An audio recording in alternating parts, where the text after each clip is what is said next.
Salut les amis, j'espère que vous allez bien. Aujourd'hui, on va aborder un sujet assez unique, puisque personne n'en parle, mais c'est la chimie du bluff. Donc, on va essayer de parler de dopamine et d'adrénaline et quels sont ses effets au poker. Donc oui, de quoi va-t-on parler précisément? C'est la façon dont notre cerveau va réagir à nos neurotransmetteurs et comment ils peuvent influencer notre jeu au poker. Donc vous inquiétez pas, on va essayer de simplifier au maximum tout ça. Alors pendant que vous vous demandez si ça va vraiment vous servir ou non, laissez-moi vous dire à quoi vous pouvez vous attendre justement de cette vidéo et de vous donner envie de rester un petit peu avec moi. Aujourd'hui, le but, c'est d'essayer d'explorer le monde des neurotransmetteurs, spécifiquement la dopamine et l'adrénaline, et voir justement comment ça va agir sur notre cerveau. D'accord ? Donc ensuite, on fera le lien avec le poker, puisqu'on parle avant tout de poker, et plus précisément avec le bluff, puisque ces neurotransmetteurs vont être actifs durant ces moments précisément. Vous serez surpris de voir à quel point ces petites molécules peuvent avoir un grand impact sur votre jeu. Bien sûr, on ne va pas faire que de la théorie, d'accord ? On verra également comment vous pouvez utiliser ces connaissances à votre avantage pour devenir justement un meilleur joueur de poker. Si vous pensez que ça peut vous être utile, préparez-vous à plonger dans ce monde un petit peu particulier et on va essayer de voir un petit peu la neuroscience au poker, qu'est-ce que ça peut nous apporter. Allez, c'est parti. En clair, c'est essentiellement des messagers chimiques qui permettent à vos neurones de communiquer entre eux, d'accord ? Ils sont absolument essentiels dans le fonctionnement de notre cerveau, puisqu'ils interviennent dans pratiquement toutes nos activités, qu'elles soient mentales, qu'elles soient physiques, d'accord ? Les neurones ont besoin de communiquer entre eux, et les neurotransmetteurs, c'est ce qui va permettre de donner des informations également. Maintenant, entrons dans le vif du sujet, la dopamine et l'adrénaline, d'accord ? Puisque c'est ces deux neurotransmetteurs qu'on va essayer de voir aujourd'hui. Ces deux neurotransmetteurs, c'est un peu comme les stars, d'accord, rock'n'roll de notre cerveau. Ils font monter l'ambiance et c'est ce qui vous fait vraiment vous sentir vivant. La dopamine, d'ailleurs, elle est souvent surnommée comme la molécule du plaisir. Vous en avez certainement entendu parler. C'est elle qui est en grande partie responsable des sensations de plaisir et de récompense que nous ressentons. Ce qu'il faut comprendre, c'est qu'elle joue un rôle clé dans notre motivation. D'accord, dans nos désirs et même dans notre capacité à planifier et à atteindre nos objectifs. Donc la dopamine, elle est vraiment importante. Si vous vous sentez bien après avoir remporté une grosse mise au poker, un gros bluff, etc., c'est en grande partie grâce à la dopamine. D'accord, elle vous donne en fait du plaisir dans ces moments-là. L'adrénaline, quant à elle, c'est plutôt une hormone de lutte ou de fuite. D'accord, en général, elle prépare notre corps à réagir rapidement en cas de danger ou de stress. Elle augmente, en gros, notre rythme cardiaque, notre pression artérielle, notre taux de glucose et nous donne en fait l'énergie nécessaire pour réagir. Quand vous sentez votre cœur battre, papapam, la carotide taper, etc., quand vous êtes sur le point de faire un gros bluff, c'est l'adrénaline qui est en marche. Donc vous pouvez la remercier, c'est celle qui vous permet de vous sentir vraiment vivant dans ces coups-là. Maintenant que vous avez une idée de ce que sont les neurotransmetteurs et de ce qu'ils font, on va essayer de voir un petit peu comment ils interagissent avec le poker, et notamment le bluff en particulier.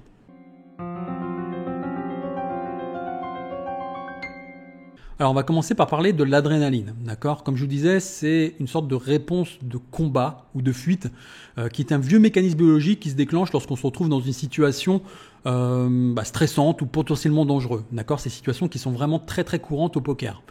Donc vous savez, c'est cette sensation un petit peu d'excitation, de cœur qui bat la chamade, de main moite. C'est de ça en fait l'adrénaline, vous voyez, c'est tous ces éléments physiques.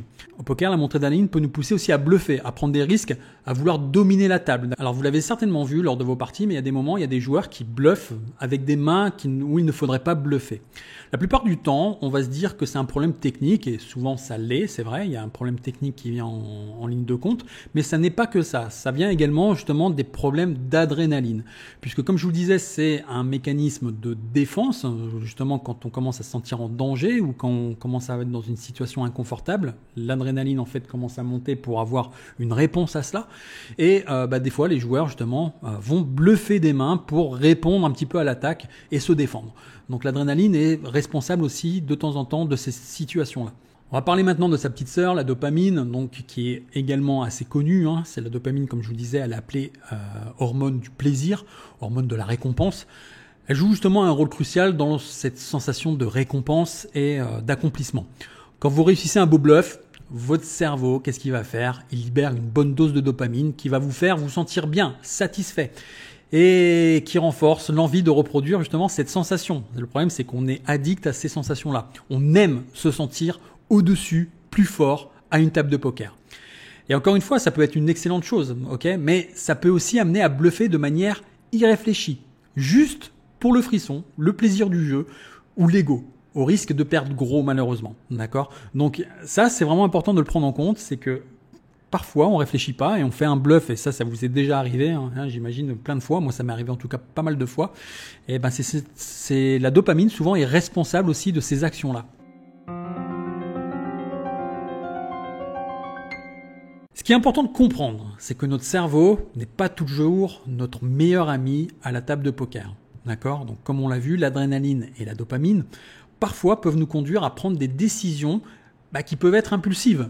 Donc, ça peut nous amener à surévaluer nos chances de passer le bluff ou à négliger les signaux que nos adversaires nous envoient qui ne vont pas folder.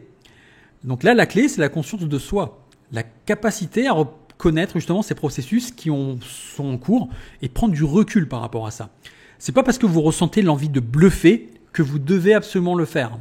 Ce n'est pas parce que vous ressentez de la peur que vous devez absolument vous coucher. Parce que je vous disais aussi, l'adrénaline, ça peut être c'est une molécule qui est envoyée pour les situations de combat ou de fuite. Donc vous êtes aussi des fois dans des configurations où vous allez avoir envie de fuir. Donc si j'ai qu'un conseil à vous donner, c'est de retenir que votre meilleure arme au poker, c'est votre esprit et pas vos émotions. D'accord ? Il ne faut pas vraiment ces émotions, il faut essayer de les mettre de côté et essayer de suivre des indices logiques. Donc on va essayer de tirer tous ces éléments à notre avantage. D'abord, il faut comprendre que ce sont des réponses naturelles de notre corps et de notre esprit. On ne peut pas les éliminer. La seule chose qu'on peut faire, c'est d'essayer d'apprendre à les gérer, d'accord ? Puisque c'est des mécanismes qui sont automatiques. Donc en termes de stratégie, ce qu'on peut essayer de mettre en place, c'est que la première étape pour gérer ces réactions chimiques, c'est de les reconnaître à l'aide de la conscience de soi. Donc il s'agit de comprendre que ces sensations intenses que vous ressentez sont une réponse naturelle à une situation stressante ou excitante. Donc le but là, c'est de prendre le temps d'observer vos sensations, vos pensées, vos émotions lors d'une partie, lors d'un moment spécifique. Notez les moments justement où vous ressentez cette montée d'adrénaline ou la poussée de dopamine. Vous essayez aussi de détecter les déclencheurs, ce qui n'est jamais une mauvaise idée. Mais bon, là encore, c'est un autre sujet. On en parlera une autre fois pour tout ce qui est les déclencheurs par rapport à tout ça. Ensuite, au lieu de réagir immédiatement, prenez une pause. Respirez, évaluez la situation de manière objective.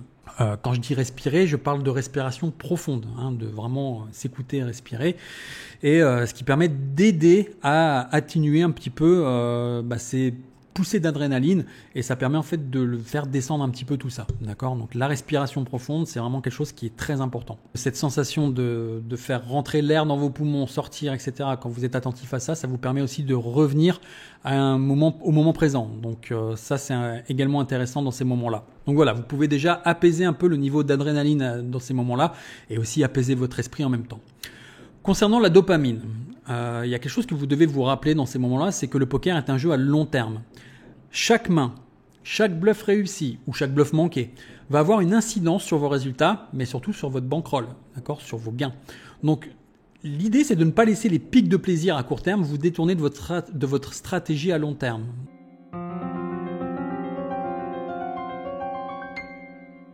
La première compétence que vous devez développer, c'est d'apprendre à distinguer la peur de l'excitation. Distinguer le bluff adéquat de celui qui est fait pour vous faire briller, celui qui est fait pour vous donner une dose de dopamine. Si vous vous sentez poussé à bluffer par un sentiment de panique ou par la recherche d'une gratification là immédiate, faites une pause. Évaluez la situation de manière objective. C'est-à-dire que essayez de voir un petit peu si le bluff que vous avez envie de faire, que vous êtes prêt à tenter, est basé sur un fait technique, quelque chose, des tels qui vous montre que vous avez peut-être une possibilité de faire quelque chose, de tenter quelque chose, ou est-ce que c'est juste parce que vous avez envie de vous sentir bien et de faire le bluff et de le claquer en fait sur la table. Je vais vous donner une petite astuce, c'est que déjà quand vous sentez que vous avez envie de claquer le bluff sur la table après l'avoir fait, c'est que souvent, vous le faites pour une mauvaise raison. La raison, elle est simple, c'est que vous êtes en recherche de votre dose de dopamine. C'est-à-dire que là, cette sensation qu'on a de claquer le bluff sur la table ou c'est juste de l'ego, c'est juste en fait, vous voyez, le fait de vouloir se sentir bien, vouloir se sentir puissant, vouloir se sentir au-dessus. Et je vous dirais pas que c'est nécessairement toujours mauvais, d'accord, mais il faut se méfier de ça. Il faut surtout se baser sur les points techniques qui font que on a l'opportunité de le faire ou pas. D'accord, donc vraiment c'est hyper important.